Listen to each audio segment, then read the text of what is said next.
پرسیار مامۆستای بەڕێز تاوانی خەڵکێک چییە کە پەیامی خواییان پێنەگەیشتووە و دواتریش لەسەر ئەم پەیامە محاسەبە ئەکرێن و بە قسەی جەنابیشت زینووەکرێنەوە و ئەزابەدرێن. چاوەڕێی وەڵامی. بسم الله الرحمن الرحيم. الحمد لله والصلاة والسلام على رسول الله وعلى آله وصحبه ومن والاه. پرسیارێکی بەجێ ئەو کەسانی کە پەیامی خواییان پێنەگەیشتووە بێت تاوانیان چی بێ و بۆ خوای گەورە بە تاوانەکان ئەیان گرێ یاخود بۆچی خوای گەورە لەسەر ئەرکەکانیان محاسەبەیانەکە. بەڵێ خۆشەویستەکانم ئەکرێ خەڵکێک هەبن پەیامی خوایان پێنەگەیشت بێ بەڵێ لە کۆن و لە ئێستاشا هەن بۆیە خوای گەورە فەرمێ وئین من ئومەة ئیلا خەلا فیها نەذیر. هیچ ئومەتێک نییە، هیچ کاتێک نییە، هیچ گرۆهێک نییە ئیلا پێغەمبەرێکیان بۆ چووە. ئەی ئەگەر پێغەمبەر نەچوو بوو ئەکرێ خوای گەورە کۆمەڵی عەزیەت با و ئازاریان با کە پەیامی خوایان پێنەگەیشتووە؟ نەخێر. بۆ بەڵگەی چی؟ بە بەڵگەی کا فەرمێ وما كنا معذبين حتى نبعث رسولا. هیچ کاتێ ئازاری هیچ قەوم و هیچ گرۆه و هیچ خەڵکێک نادەین هەتا پەیامی خۆیان پێگەێنین. سبحان الله. ئەمە بەشێکە لە عەدالەتی خوا. خوای گەورە عادیلە، خوای گەورە حەکیمە، لەبەرەوە هیچ قەومێک بە تاوانێک ناگرێ کە پێشتر لی ئاگادار نەکردوونەتەوە. بەڵێ وەکو قەراری مەحکەمە ئەگەر پێشتر ئاگاداری نەکردبیتەوە کە تۆ دەعواهێکت لەسەر هەیە یاخود بەدەم داواکارێکەکەتەوە بچی یاخود ڕێنمایی نەیابیتێ وەکو پۆلیسی هاتوچۆ نایە بە قەرارەکانت بتگرێ. بۆیە پێش وەخت ئەڵێ لەسەر ئەو نەبڕۆ دواتر کامێرە هەیە لە پێشتەوە بۆ ئەوەی کە پابندت کا بۆ سورعەیەوە کە بووی دیاری کردویت دواتر ئەگەر خێرا لێت خوڕی ئەو کاتە تاوانی خۆت بەگردنی خۆت. بۆیە خۆشەویستەکانم پەیامی خوای گەورە ڕوونە بۆ خەڵکی پێت ئەڵێ ولقد بعثنا في كل أمة رسولا. ئێمە لەناو هەموو ئومەتێکا پێغەمبەرێکمان ناردووە چی بکەن؟ ئەن یعبودوا الله. بۆ هەموو قەوم و بۆ هەموو ئومەتێک پێغەمبەرێکمان ناردووە خوا پەرستن وەجتەنیبوا الطاغوت. لە ملهوڕ و لە زیادڕەوەکان دوورکەونەوە. هەر کەسێک لە حەدی خۆی تێپەڕی لە پەیامی خوای گەورە لایدا پێ ئەوتێ تاغوت، پێ ئەوتێ ملهوڕ. بۆیە خوای گەورە فەرمێ ولقد بعثنا في كل أمة. لە هەموو ئومەتێک پێغەمبەرێکمان بۆ ناردوون. کەواتە ئەبێ پێغەمبەران زۆر بن. بەڵێ پێغەمبەران زۆرن. ئەو پێغەمبەرانی کە پێیان ئەوتێ ڕەسوول و پەیامیان پێ بووە 315 پێغەمبەر بوون. پەیامی خوایان لە ئاسمانەوە گەیانۆتە بەندەکانی خوا بۆ ئەوەی کە خەڵک تووشی هەڵدێر و تووشی ناڕەحەتی نەبن. بەڵام 315 پێغەمبەر کە سەیری مێژووی پێغەمبەرایەتی و سەیری مێژووی بەشەریەتەکەین هەستەکەین بەژناکە. کەواتە ئەبێ پێغەمبەران زۆر لەمە زیاتر بن. بەڵێ لەگەڵ 315 پەیامە 124,000 پێغەمبەریش هاتوون. ئەم 124,000 پێغەمبەرە بە دوای یەکە بۆ ناو خەڵکی پەیامی پێغەمبەرانیان یەک لێ دوای یەک گەیاندووە. ئێستاش ئەگەر لە کوردێک پرسی لە باو باپیری ئێمە پرسی کە مطەلیعن بەسەر حەدیثەکانی پێغەمبەری خوا صلی الله علیه وسلم کە سوێنە خۆن ئەگەر شەرعی بێ ئەگەر جایز بێ ئەڵێن بە 124,000 پێغەمبەر کە سوێن خواردن بە غەیری خوای گەورە جایز نییە.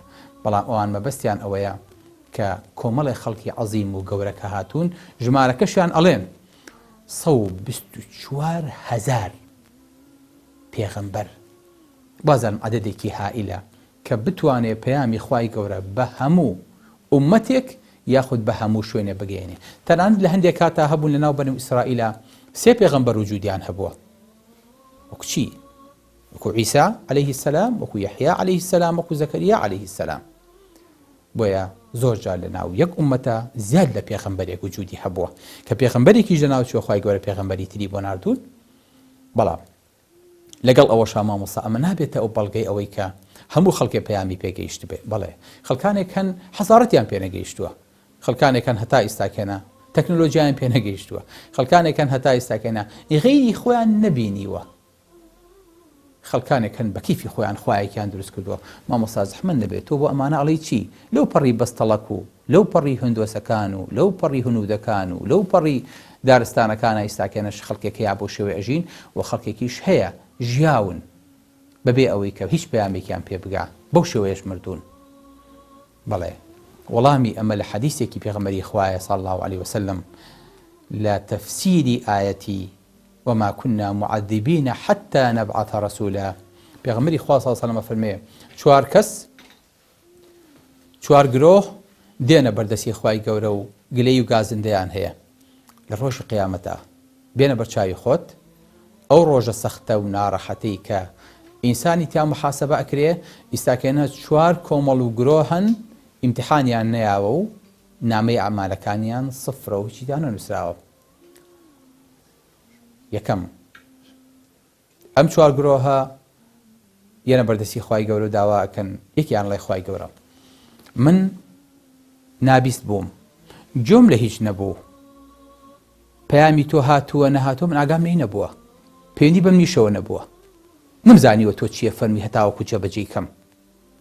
یەک دوو کابرایەکی تر لە ئەی خوای گەورە کاتێ پەیامی تۆ هات من مێشکیم لای خۆم نەبوو ئەقڵم تەواو نەبوو ئەقڵم لە دەستدا بوو منداڵان بەردەفڕکەیان پێ کردم. چینی سێم دێ بڵێ خوایە لە کاتێکا پەیامی تۆ هات من پیر بووم لە حەدیثێکی ترا فەرمێ بە مناڵی مردم. ئەی خوای گەورە من پیر بووم هیچ حاڵی نەبووم لەوەی کە باس دەکرد ئینسانێکی بە مانای کەلیمە خەڵەفاو بووم. چینی چوارم دێ ئەڵێ خوایە من لە زەمانێکا ژیام یاخود لە شوێنێکا ژیام پەیامی تۆم پێ نەگەیشت واتارۆکو ئینسانێکی کەڕوا بووم لە شوێنێکی دوورە دەستا بووم هەر خەریکی ئەرزوودار و فەلاعەت و ڕاو و شکاری خۆم بووم نەمزانی ئاگام لەمە نەبوو کە جەنابەت چییە فەرمیت پەیامی تۆم پێ نەگەیشت. خوای گەورە فەرمی ئەگە پەیامی من پێ بگەیشتایە جێبەجێتەکەڵ بەڵێ خوای گەورە بەتەکید. خوای گەورە ئەفەرمێدی باشە من لێرە ئیمتحانتانەکەم لەسەر سەد بێ ئیمتحانی ڕۆژانە بێ کیوز بێ مانگانە دەرەجەتان لەسەر سەد بۆ دائەنرێ ئیستاکێنە. خوای گەورە جوابێکیان بۆ ئەنێرێ پەیامێکیان بۆ ئەنێرێ کە فەرموو بچنە ئەو ئاگرەوە ئیمتحانەکە بەس لە ئاگرەکەی خۆی بینێتەوە یەک پرسیار سەتی لەسەرە مەسیری ئەو کۆمەڵە خەڵکە دیاریەکە کە ئەچنە سەر ئاگرەکە ئەوانەی کە لە خوا ترسن و ڕازگۆن ئەچنە ئاگرەکەەوە چکە خوا فەرمیەتی بە حساب ئاگرە بەڵام ئاگریش نییە. ئەوە دەرگای بەهەشتە بۆ خۆیان کاتێچن کە چوشنە ناوی لی نایەنە دەرەوە. جمعەیەکی تریان یەنە وەڵێن وەڵا گەرم بوو ناچینە شوێنەکەەوە گەرم بێ. خوای گەورە فەرمێ ئەمانە مستحقی جەهەنەمن. لەبەرەوە ئەوەی کە ئیمتحانەکەی لێرە نەداوە لە 50,000 ساڵی قیامەتە ئیمتحانەکەی لێوێ تەواوەکە. لەبەرەوە خەمتان نەبێ بەڵام تۆیە کە رەخنە لە خوا ئەگری رەخنە لە دین ئەگری کە تاوانی ئەو کەسانە چێکە پەیامیان پێ نەگەیشتووە تۆ لەم ئیمتحانەیە مەشمول نی تۆ خەمێکی خۆ بخۆت کام وایە چکە تۆ ئێستا حالیان پەیامەکە و پێگەیشتووە دڵنیاش بە خوای گەورە عەزابی قەوم و کەسێک نادا کە پەیامەکەی پێ نەگەیشت بێ. حەدیثێکمان هەیە زۆر ترسناکەم. بۆچێ؟ بۆ ئەو خەڵکانەی کە جوون یاخود نەساران لەناو مستەمەعی ئیسلامیە ئەژین یان ناژین پێغەمبەری خوا صلی الله علیه و سلم فەرمێ جان چۆ بکرن. پۆڵێنێکی خەڵکەکە شکایەتە پێویست ناکە ئێمە ناویان بەرین.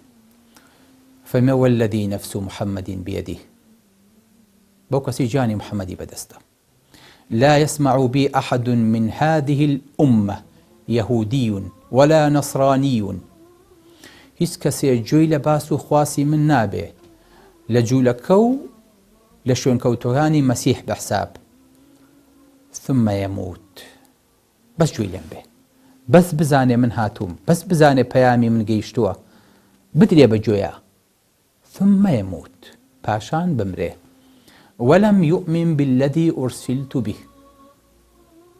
إيمان بۆ نەهێنێ کە من پێی هاتووم و بۆ من هاتووە إلا كان من أصحاب النار.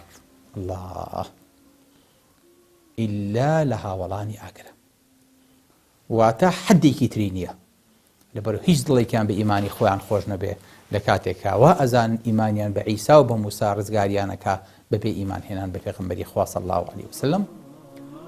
أقول قولي هذا وأستغفر الله لي ولكم والسلام عليكم ورحمة الله وبركاته.